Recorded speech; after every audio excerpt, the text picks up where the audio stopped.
adalah kisah masa muda saya sewaktu memulai perjalanan hidup. Ini saya waktu kecil. Saya berasal dari kota Solo, Jawa Tengah. Saya anak sulung dari 4 bersaudara. 3 adik saya semuanya perempuan. Saya berasal dari keluarga biasa. Kami berulang kali pindah rumah kontrakan, rumah sederhana yang mampu dibayar Bapak untuk tempat tinggal kami sekeluarga. Bapak berjuang untuk hidup kami dengan berjualan bambu dan kayu di pasar. Ibu sangat gigih membantu Bapak. Setelah selesai masak dan membereskan rumah, ia segera pergi ke lapak dagang Bapak untuk membantu mengikat bambu dan kayu.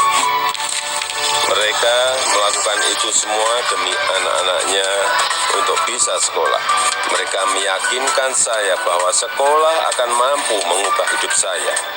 Perjuangan dan usaha Bapak sangat menginspirasi saya. Usaha Bapak berjalan baik, dagangan makin laku, dan saya tahu Ibu mulai punya uang. Saya pun mulai nakal waktu itu. Saya sering iseng memanggil pedagang makanan apa saja yang lewat dekat rumah.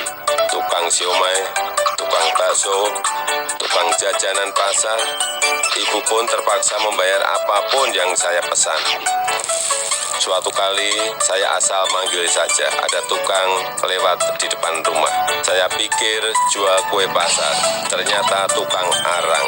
Ibu muncul sebelum saya sempat berlari. Terpaksa ibu membelinya dan langsung menyodorkan bungkusan berisi arang untuk saya makan sambil berkata, "Ayo makan, habisin ya, kamu kan yang kepingin jajan." Suatu hari kami kena gusur pemerintah daerah karena daerah rumah kami akan dibangun fasilitas kota.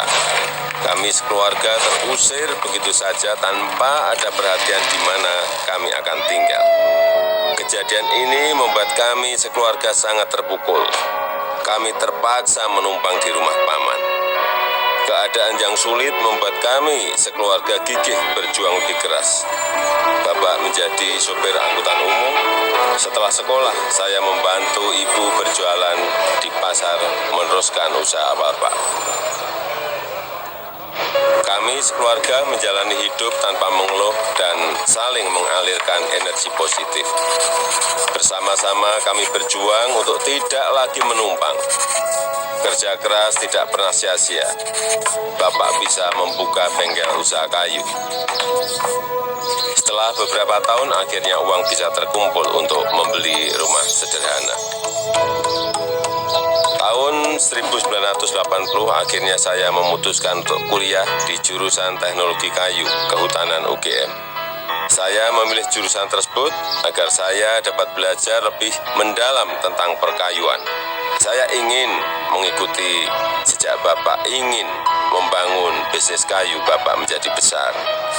Ini saya gondrong waktu kuliah, dan saya suka banget dengerin musik cadas.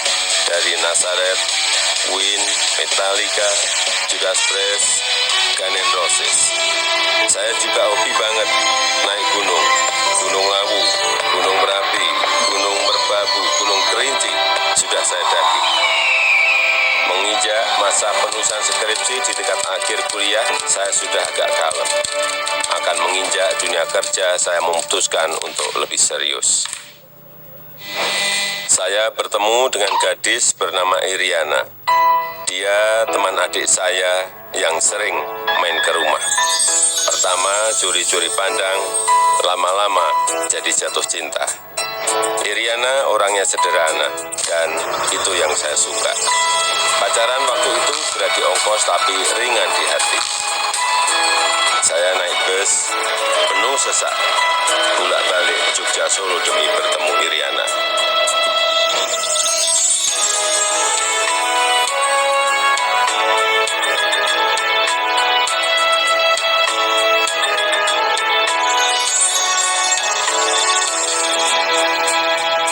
Lulus kuliah tahun 1985, saya melamar ke sebuah perusahaan kertas di Aceh. Setelah diterima, saya baru tahu akan ditempatkan di hutan rimba. Pekerjaan saya adalah mempersiapkan persemaian pinus untuk kemudian ditanam di lapangan di hutan-hutan yang gundul. Beberapa bulan setelah itu saya kembali ke Solo untuk menikahi Iriana dan menyiapkan keberangkatan kami ke Aceh. Masa awal pernikahan kami berada di dalam hutan rimba selama 2,5 tahun. Pada tahun kedua, Iriana sudah dalam kondisi hamil dan kita memutuskan untuk melahirkan anak pertama kami di Solo. Kembali ke Solo, mulai ikut paman bekerja di pabrik mebel untuk mencari pengalaman. Di sini saya belajar banyak tentang bagaimana menjadi pengusaha yang baik. Semua posisi pernah saya lakoni, di produksi, di pemasaran, semuanya pernah saya alami. Tahun 1987, anak pertama saya lahir, Gibran Rakabuming. Gibran itu singkatan dari gigih dan berani. Saya ingin putra pertama saya punya semangat hidup seperti namanya. Lahirnya Gibran juga memicu saya untuk mendirikan perusahaan pertama saya yang bergerak di bisnis mebel dengan nama CV Rakab.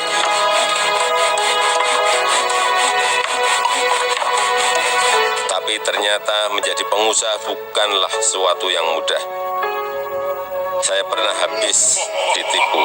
Barang sudah dikirim tapi tidak dibayar. Lalu orangnya menghilang. Kalau kita jatuh ya harus bangkit lagi. Tidak lama setelah itu saya mendapatkan pinjaman modal usaha. Dengan semangat untuk bangkit dan berkembang, saya bergerak cepat untuk mencari pesanan sampai luar negeri dengan cara ikut pameran-pameran mebel. Hasil usaha saya mulai terlihat, kantor tidak pernah sepi dari kunjungan pembeli. Di sini saya bertemu dengan pembeli dari Perancis bernama Bernard Jan. Dia yang memberi sebutan Jokowi untuk saya, untuk membedakan Joko Widodo dengan Joko-Joko lainnya yang banyak beliau kenal.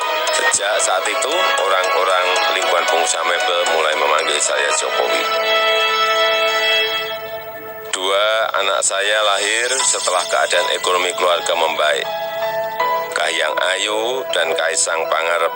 Saya ingin anak-anak saya mengenal sekolah kehidupan yang dilandasi perjuangan untuk mandiri, supaya mereka semua mampu membangun kehidupan yang kukuh. Keluarga adalah sumber kekuatan terbesar bagi saya. Saya yakin yang saya alami waktu muda sedang kalian alami sekarang. Tidak ada Jokowi hari ini jika tidak ada sejarah susah hidup saya. Teruslah berjuang mewujudkan mimpi-mimpi kalian.